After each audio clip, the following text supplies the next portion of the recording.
Rico, I suppose, can you explain to the readers, viewers, the purpose of this interview and indeed the purpose of our recordings that go with the interview?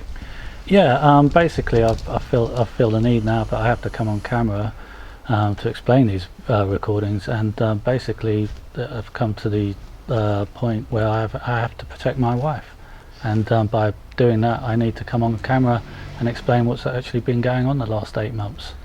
So what has been going on the last 8 months? Well, as everyone will know, I'm a blogger and I do my work and all that, but obviously September 2013 I got married, and I have a wife which I keep out of the way of everything. She's totally non-political, doesn't get involved in anything I do.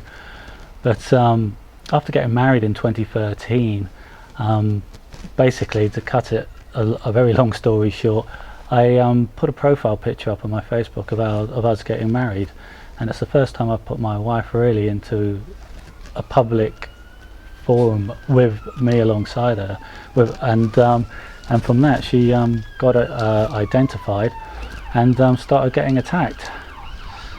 And how is she getting attacked? Well, it all started in late 2013. I started into October.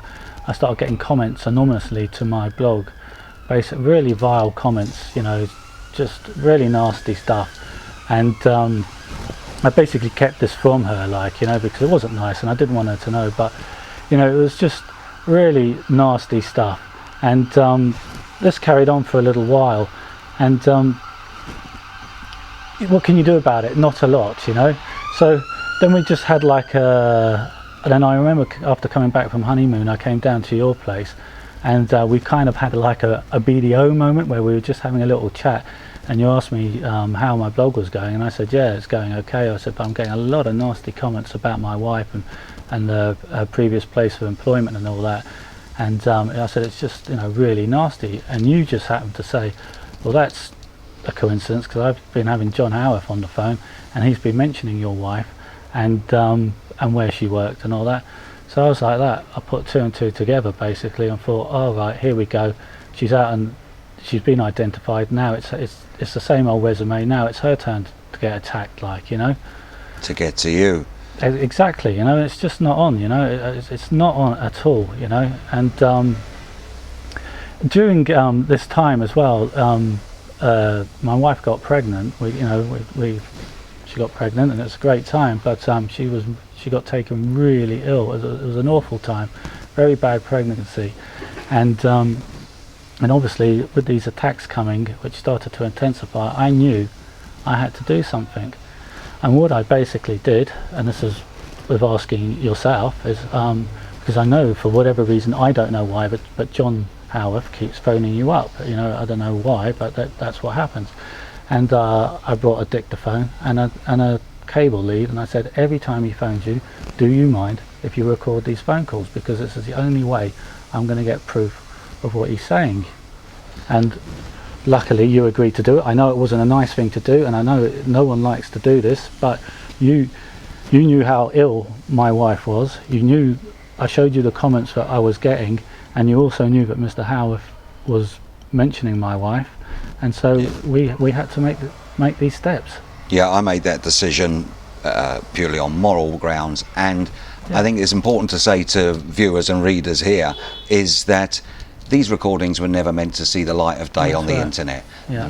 We, or I certainly, recorded these purely for evidential reasons, intelligence gathering for the police. Yeah, that's where this was supposed to be going. But I know in part 2 of this series, you're going to be explaining exactly what happened or didn't happen with the cops. But I want to get on to now the tax business, about your tax returns, because this is in the audio recording now. Yeah, it's you know, it was a culmination of many things, like, you know, okay, a lot of derogatory comments towards my wife, and then obviously we were just gathering these recordings, and it was on one recording, Mr. Hayworth, or Howarth, I'm not quite sure how you pronounce it, started going into my tax returns, mentioning what I put on my tax returns. Now I was just like, this is going beyond the joke. How does he know what is on my tax?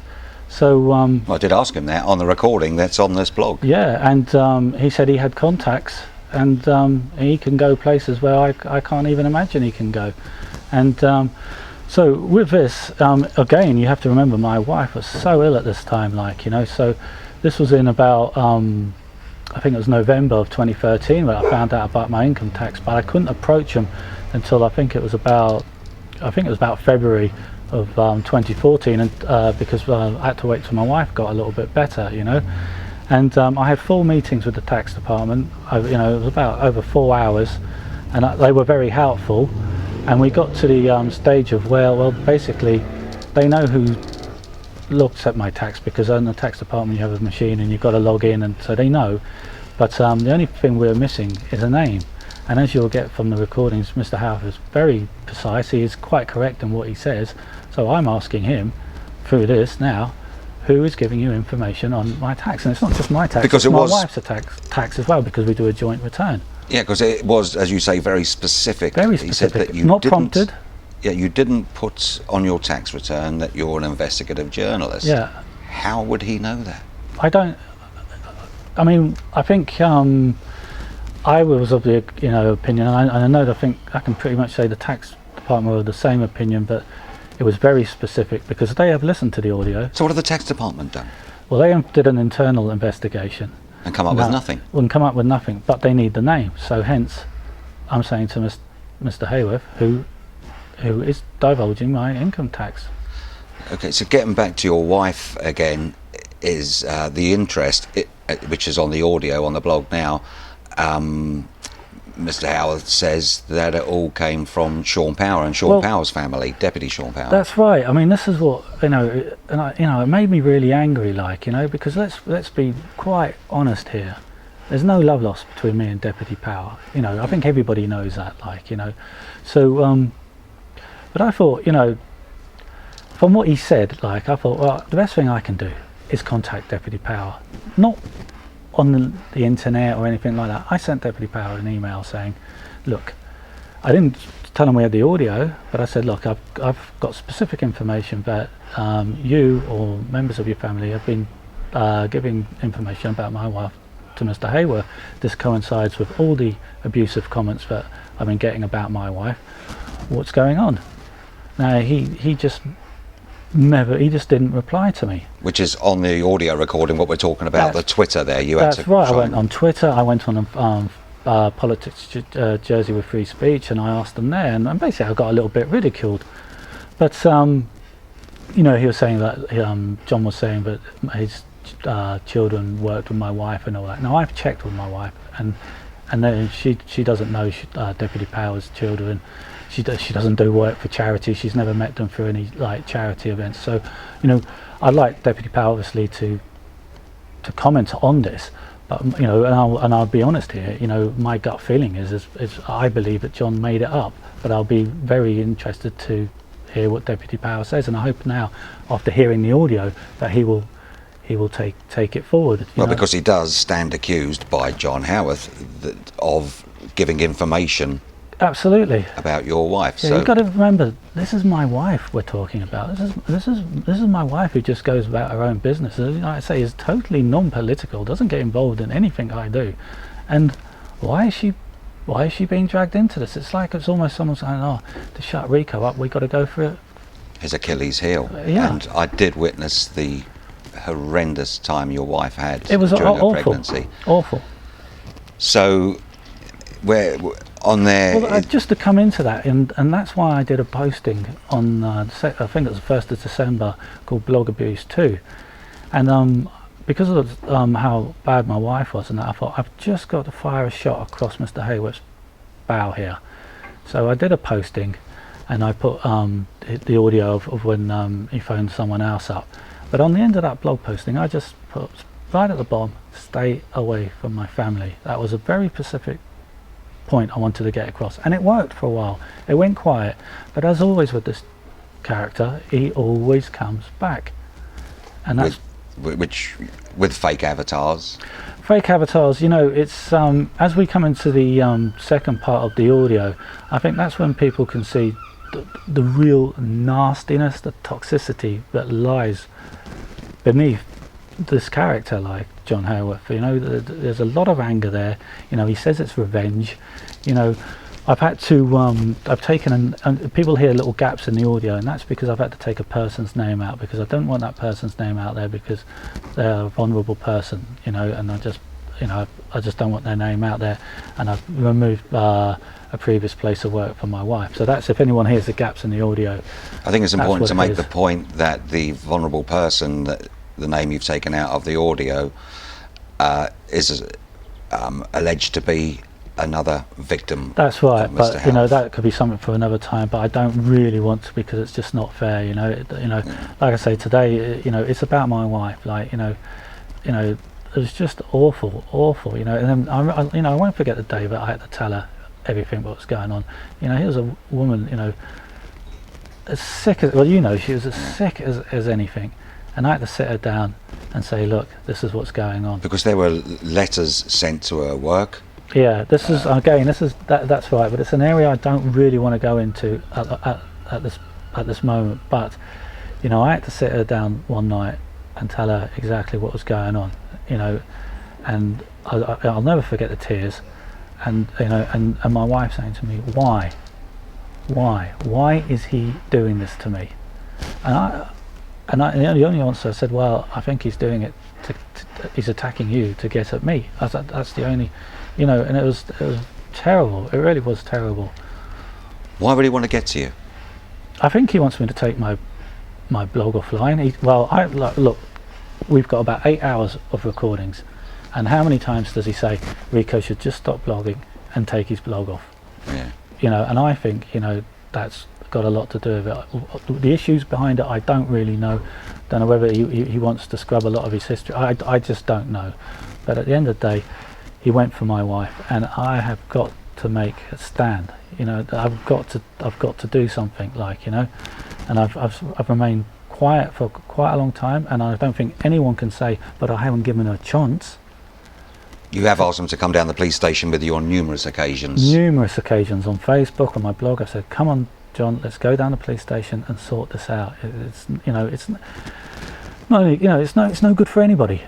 It's no good for anybody. He's a family man. It's no good for anybody. Like, and is it safe to say, if he had gone down the police station with you, this video interview right now and the audio recordings possibly would never have seen the light? Absolutely. This is a last resort, because obviously I don't. Because I don't. You know, there's an issue with the police as well, which I'm going to save for part 2. So I'm in front of you today because, for me, as a husband and a father, I feel it's the only option I have left. You needed to protect your wife. And I have to make those things, you know, I've got to put those things in place. Like, you know, it's got to stop. You know, you cannot be intimidating innocent people like that. You know what I mean? So how is your wife now?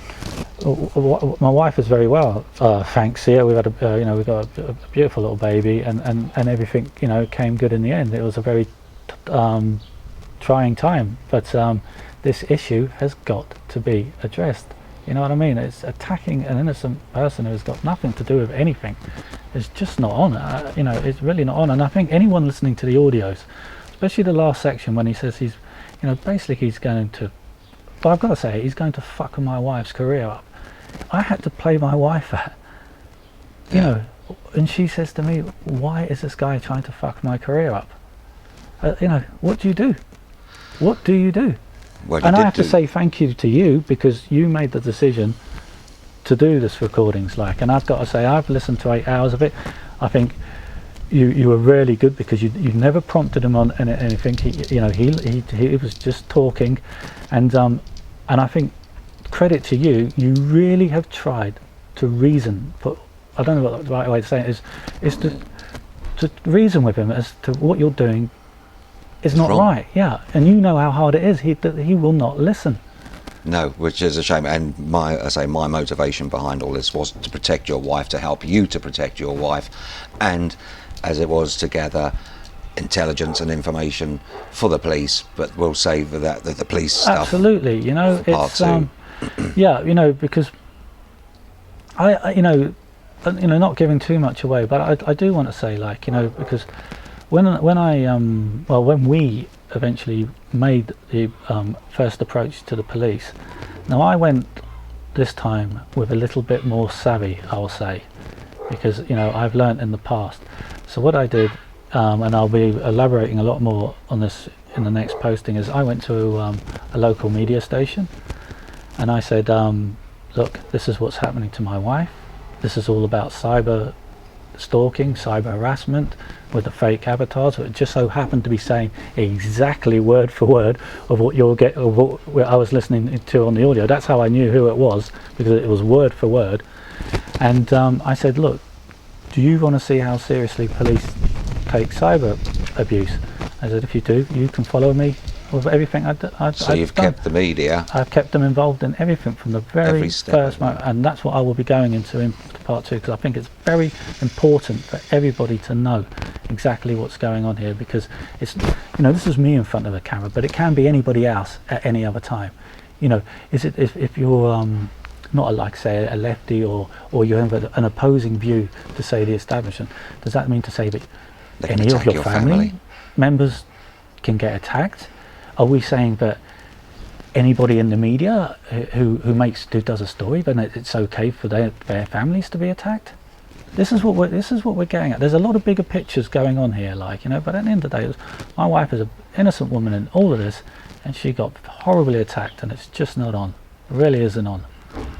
Okay, so I think we'll look forward to part 2. Yeah, part 2 will be coming, and I'd just like to say as well, because I'm going to press today with this, and I'm leaving the comment section open. Now the comment section is not going to be left open for derogatory comments against Mr. Hayworth, because I don't want that. Anyone sends me a derogatory comment, it's not getting published. If anyone wants to ask me questions and it's properly structured and it's a proper question, but personal insults are just if don't send them, because I'm not interested. Because at the end of the day, there's a big issue here, not just for me and my family, but for also him and his family, and it needs to be resolved one way or the other, and for hopefully this is going to be the first step. But if it's not, I have 8 hours of footage of audio. I'm only putting out a snippet, and that's how I want to do, because even now I'm saying, look, I don't want to come and embarrass you or do anything, but I will protect my family. So I suppose to finish on, as you're saying, we've got 8 hours of these recordings, as indeed the police has got many hours of these recordings as well. But it's up to Mr. Howarth how many of these postings you're going to do, how much of these recordings are going to go out. I want truth. Let's get no more games, no more messing around. I want truth. There's a lot of stuff he knows about that I want some answers to. Tax on my wife. He says there's other people involved. I want the truth now. He's very confident that he knows exactly what's going on. I want the truth. Whether it comes out online or we sort it out down the police station, whatever. But I want the truth.